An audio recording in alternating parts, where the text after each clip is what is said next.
What an honor to follow Helene, and what a perfect segue into our next panel. Workforce, partnerships, cross sectors, investment, and social movement. This next panel is about the 100,000 Opportunities program that Michael Porter spoke of yesterday. This is a new initiative at FSG. It's at the heart of what FSG cares about: shared value, collective impact, systems change and systems thinking. So I'm really excited to bring this panel up.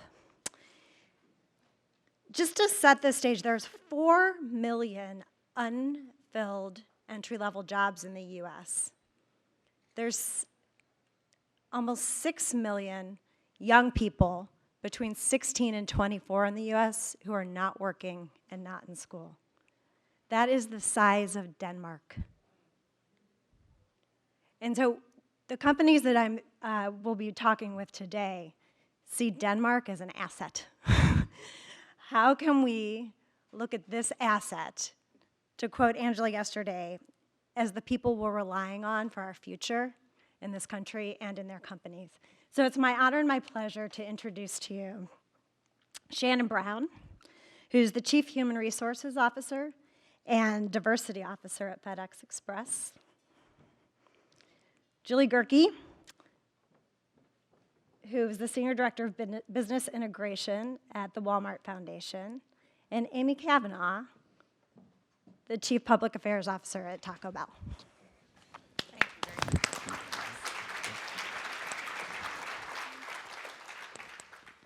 Well, I have to agree that Helene gave an incredible setup for what I believe is an unprecedented, pre-competitive, collective action taken on by 40 different organizations to address a real tragedy in our communities. And we're addressing it with an aligned incentive of creating a workforce of young people, of helping young people who aren't connected to regular social systems, who don't know that the potential they have can be so much greater than what they're being told. So before I move on and talk a little bit more about the coalition, I want ask you all to take a moment and think about your first job. What was it? How'd you get it? Who told you about it? Who'd you meet? And how did that experience bring you to where you are today?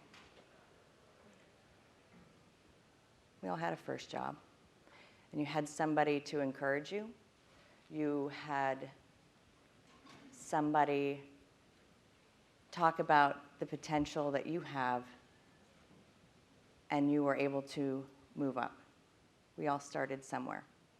So, thinking about that, we talk about Opportunity Youth. You've heard Opportunity Youth as a comment, but you've also heard disenfranchised, disconnected, at risk. Imagine being labeled at risk, coming out, walking into an environment where you want to succeed and already feeling lesser than. Nobody wants to feel that way. So hopefully, as part of this movement, we're changing the perceptions and the vocabulary of what this is. And these are potential employees, they're potential customers, they are our leaders. You heard Angela say yesterday, was so moved by what she had to say, is the equity inclusion, right? These individuals will be leading our country in just a decade or two. And we need to help them. So what is the coalition? The coalition is about 40 organizations now. Anyone from, so I've got my colleagues here from FedEx and Walmart, Chipotle, Starbucks, Lyft, JCPenney, Nordstrom's. It's a long list, and I don't know if we have it.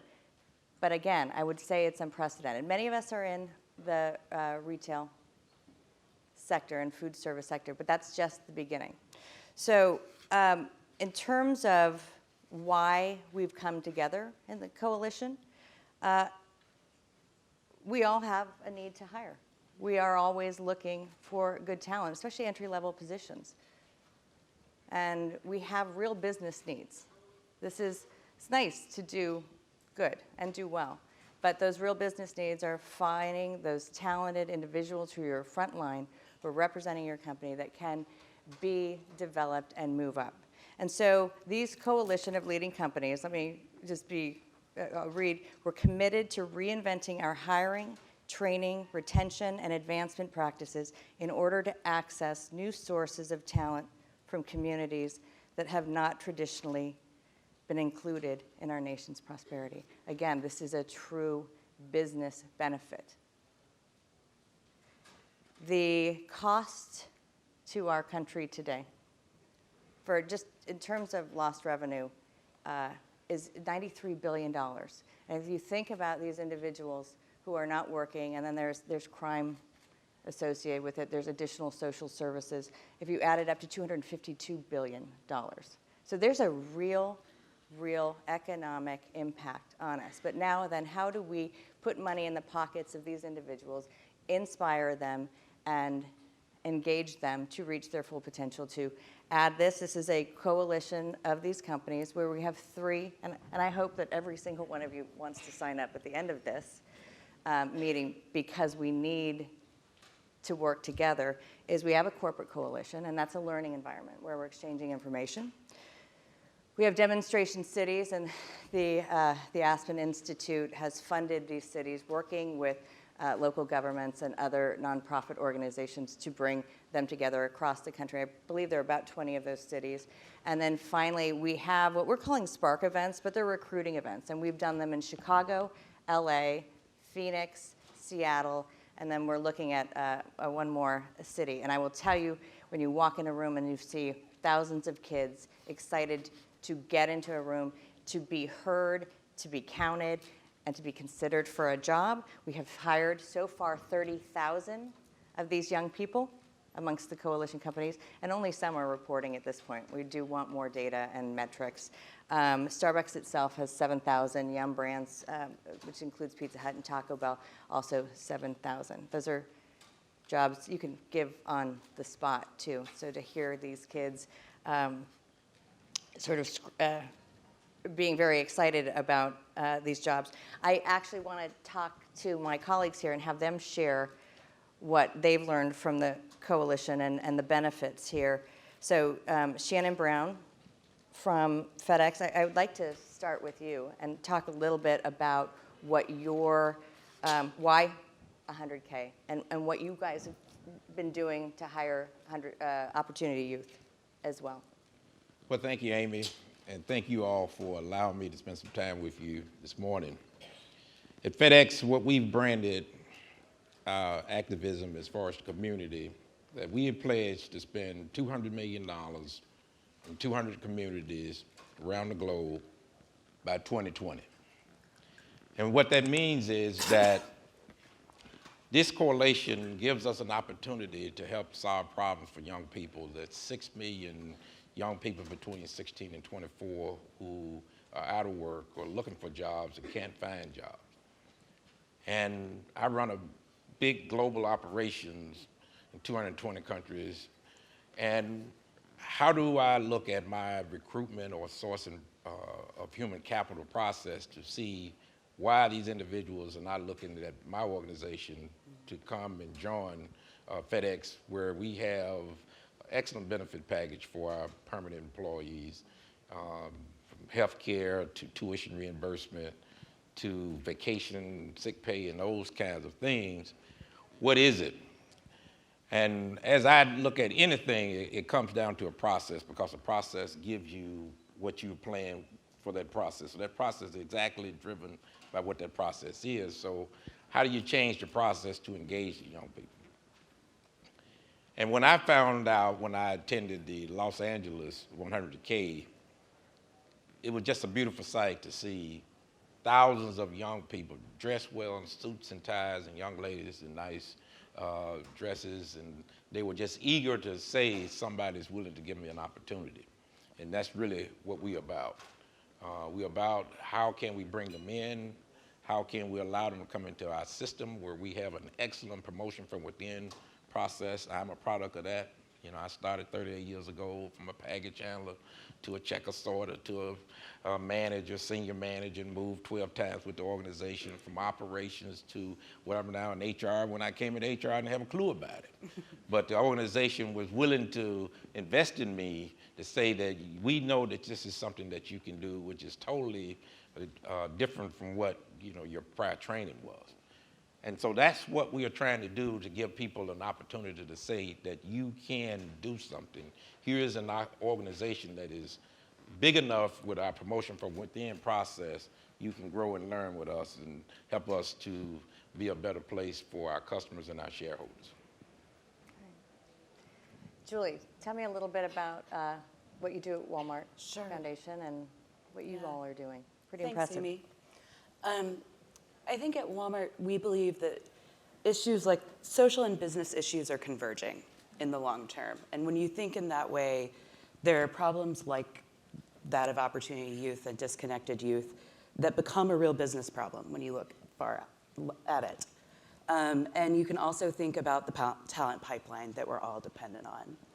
When we look at the problems we address, sustainability, opportunity, and community, we really think of and aspire to shape a system and change a system, to use our core capabilities on issues that are relevant to our customers, and really think about coalitions. If we're going to shape a system, we have to work beyond our four walls.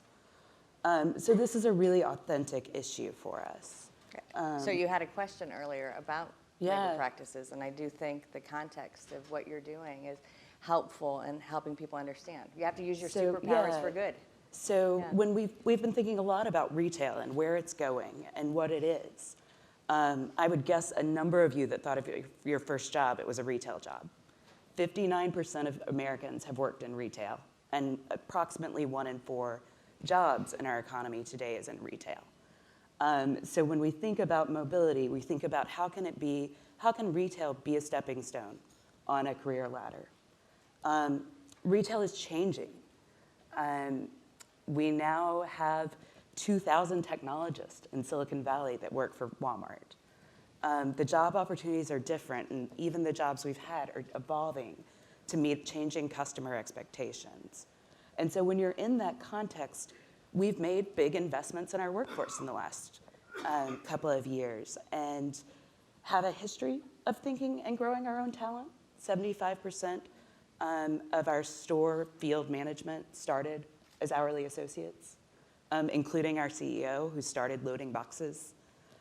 But we were thinking about how can we do this better, more transparently, more systematically, so that when you enter, there's a clear progression outlined. It's transparent, and we offer training that leads to those steps.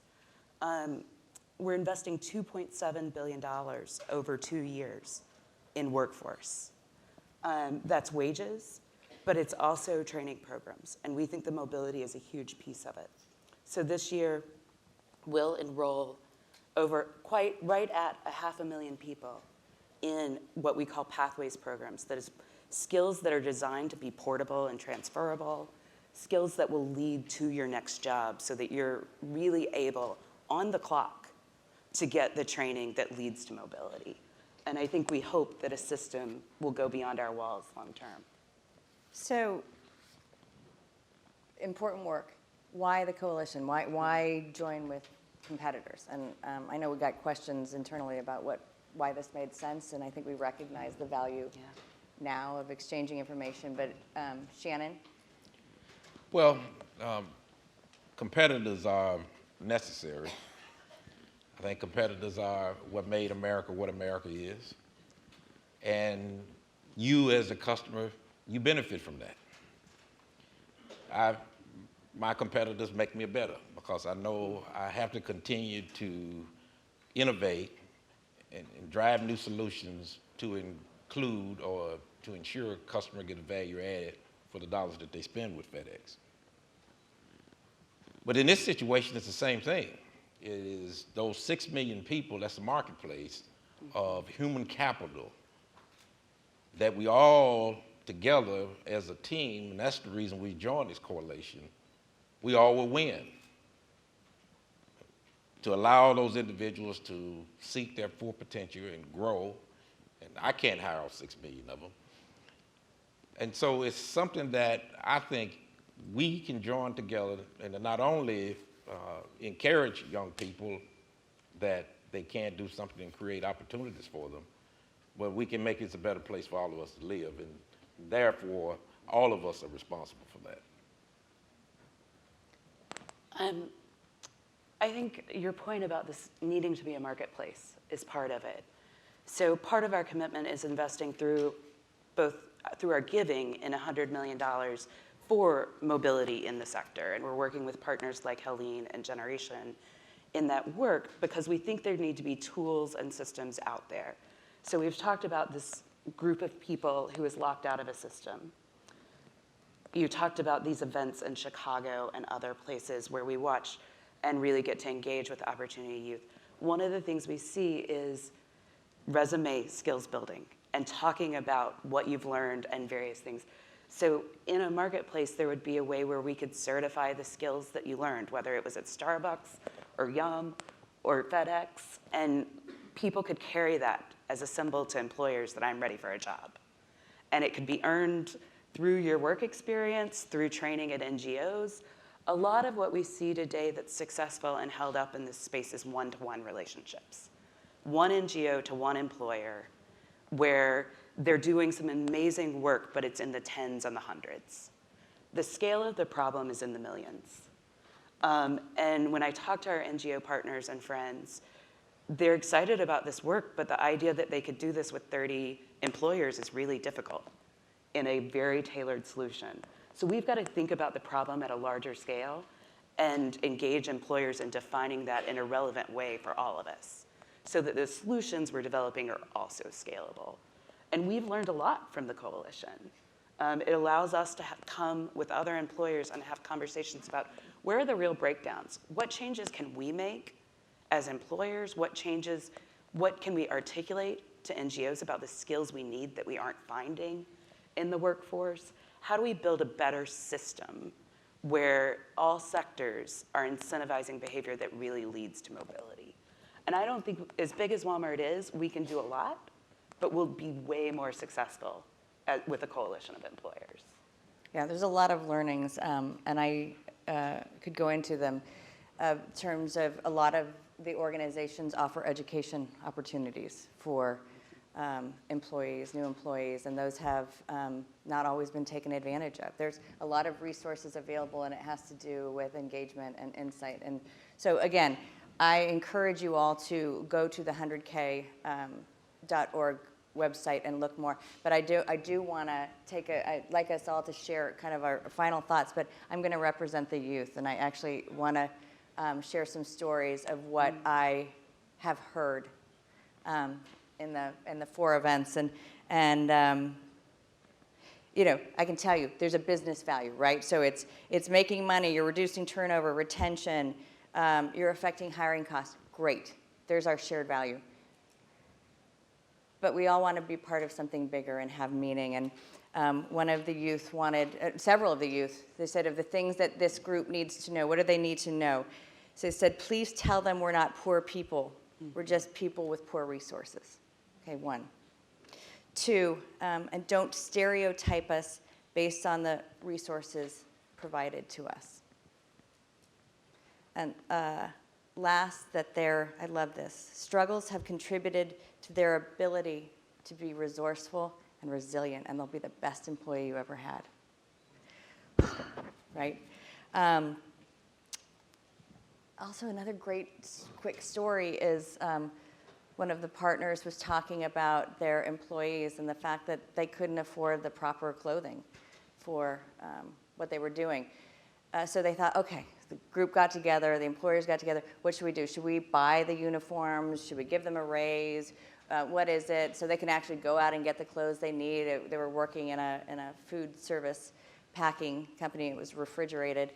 So they they polled the employees, and these opportunity youth said, oh, no, don't give us a raise. Actually, buy us jackets because we'd like to wear the logo on our jackets. And they were so proud to be part of the organization. If you think about that, you think about the question I asked when we first got here and how you ended up here today, it's because you were part of something bigger and someone encouraged you. Is there any final thoughts that you two want to share about your experience, what you know, and what you would encourage others to learn more about? Well, I think you summed it up well when you talk about the individuals, and I had some of the same experiences. They all told me when I was one-on-one with 6 young individuals, I made some bad choices early on in life.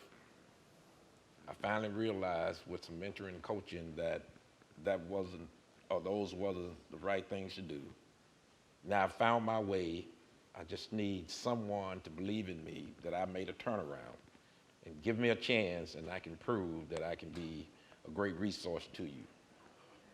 And each one of them, and I talked to every one of them at my table, they're all excited about being a human being, someone spending the time to care about them as a person and believing in them so they can show what they can do for an organization, which was powerful for me. Yeah, I just echo that. I think we've talked a lot about mindsets here and this shift. I think what we're asking in this coalition is to shift from thinking of marginalized, stigmatized, all of the words that create inequity and are often associated with inequity, to the words of these youth, that we're natural, resilient problem solvers and we're assets to the companies that you serve. And so how do we really make that material and meaningful in the companies so that we are really building American dreams for people? Well, thank you.